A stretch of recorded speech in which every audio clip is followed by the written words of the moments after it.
बच्चों, आज हम पढ़ेंगे कक्षा 9वीं के गणित का अध्याय 6 का उदाहरण 2।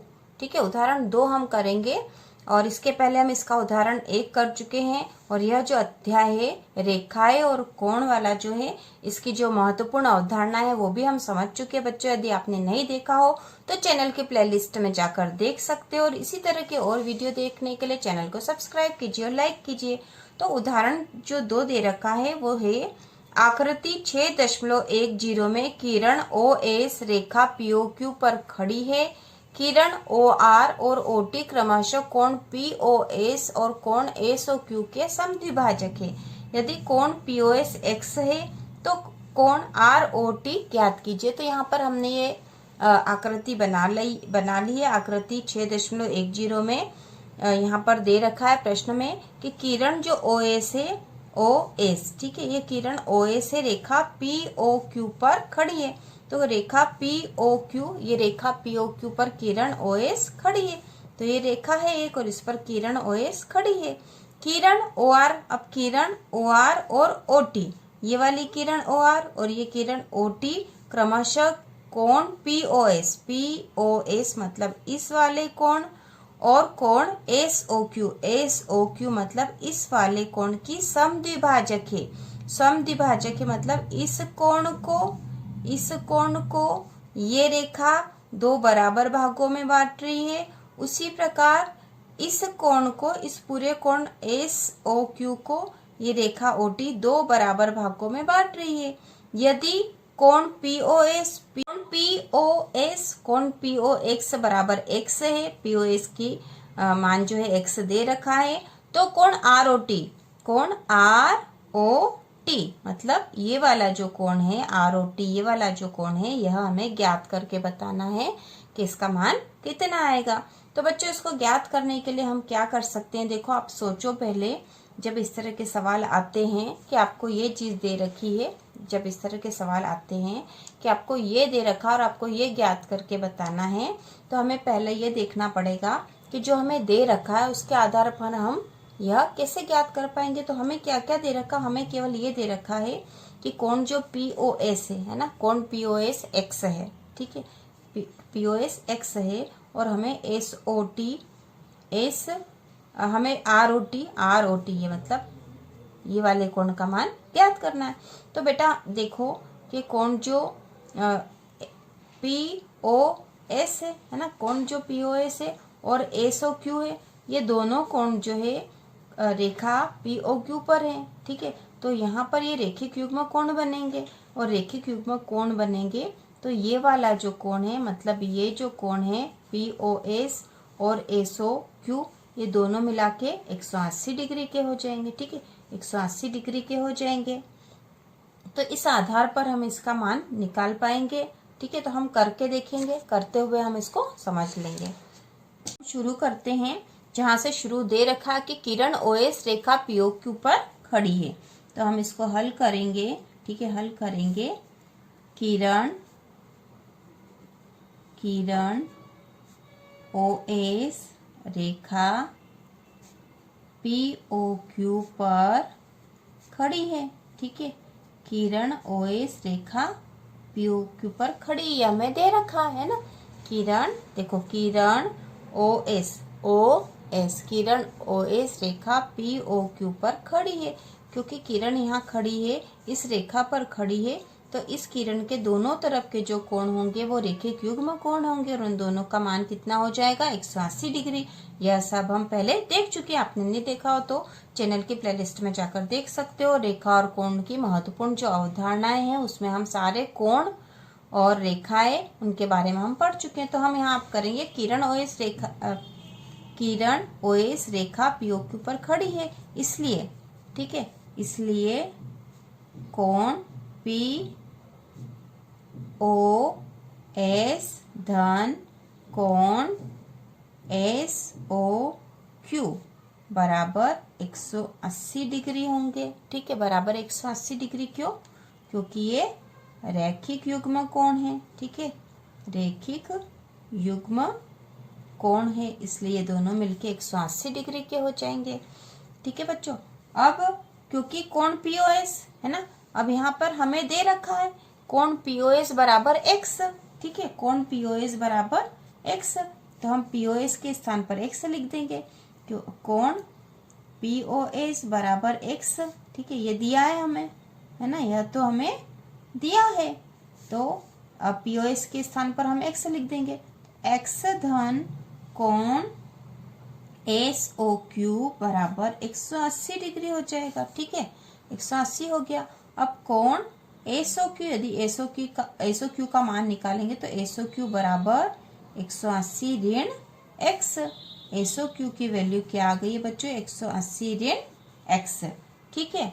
अब दूसरी बात यह दे रखी है कि किरण जो है ओ आर, किरण ओ आर कोण पीओएस को, है ना, किरण ओ आर और ओ टी क्रमशः कोण पीओएस और एसओ क्यू के समद्विभाजक है। तो किरण जो ओ आर है, ये किरण ओ आर इस कोण पीओएस को दो बराबर भागों में बांट रही है, तो हम लिखेंगे कि किरण ओ आर कोण पीओएस को समद्विभाजित करती है ना, समद्विभाजित करती है मतलब दो बराबर भागों में बांट रही है, ठीक है, समद्विभाजित करना मतलब दो बराबर भागों में बांट रही है। तो किरण ओ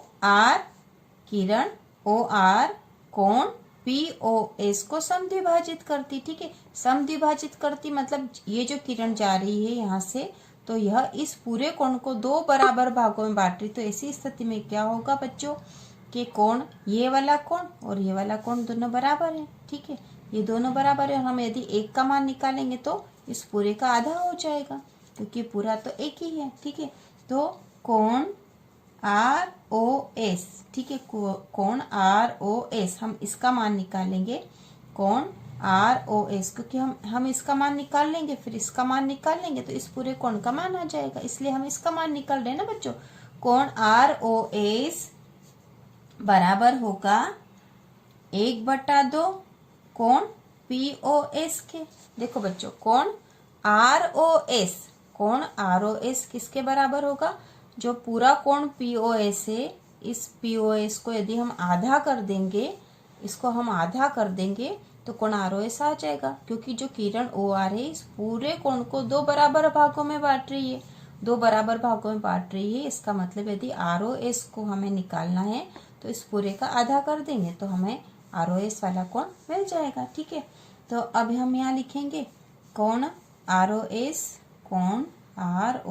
बराबर 1/2 और कोण पीओएस, तो हमें पता है कि पीओएस की वैल्यू तो हमें दे ही रखी थी, पीओएस बराबर x था, ठीक है, पीओएस बराबर x था, तो 1/2 x, ठीक है, या फिर हम इसे ऐसे भी लिख सकते हैं कि कोण आरओएस बराबर x/2, ठीक है, x/2, तो हमने इसका मान लिख दिया x/2, कोण आरओएस बराबर x/2। अब हम आगे करेंगे इसी प्रकार, ठीक है, इसी प्रकार देखो बच्चों, हमें क्या निकालना है ये भी हमें ध्यान रखना पड़ेगा, हमें क्या निकालना, हमें कोण आरओटी मतलब इस पूरे कोण का मान निकालना है। तो हमने यहाँ पे आरओएस निकाल लिया, पहले आरओएस की वैल्यू लिया है हम, तो आरओएस मतलब इस वाले कोण की लिया है, तो हमें तो इस वाले कोण की भी चाहिए।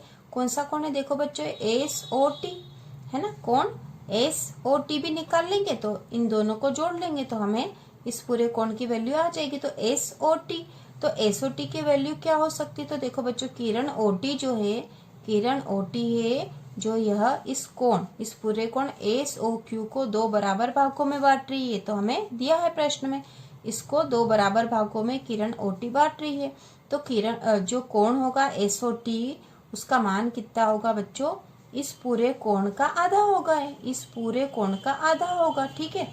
तो किरण, तो हम लिखेंगे इसी प्रकार कोण एसओटी बराबर 1/2 कोण एसओक्यू, इस पूरे कोण को यह किरण दो बराबर भागों में बांट रही है, इसलिए हमने लिख दिया है कि एसओटी इसके बराबर होगा इस पूरे कोण का आधा होगा, ठीक है, तो हमने लिख दिया 1/2 एसओक्यू, ठीक है। तो यहाँ पर हम करेंगे। अब SOQ देखो बच्चों, SOQ कहाँ है? SOQ, ठीक है बच्चों, SOQ देखो, आप समझो यहाँ पे SOQ ये वाला जो कोण है SOQ, इसका मान कितना होगा बच्चों? तो SOQ का मान हम पहले निकाल चुके हैं। देखो ये रहा SOQ बराबर 180 ऋण x, क्योंकि क्यों? SOQ जो था, इस जो किरण, इस जो रेखाखंड है POQ के को OS जो किरण जा रही है, तो यहाँ पे रेखिक युग्म कोण बन रहे थे। तो एक कोण ये था, एक कोण यहाँ हो रहा था, ठीक है। तो पूरा को जो कोण है 180 डिग्री का, और इसका मान हमें x दे रखा था, तो ये बचा हुआ कोण कितना था? 180 ऋण x।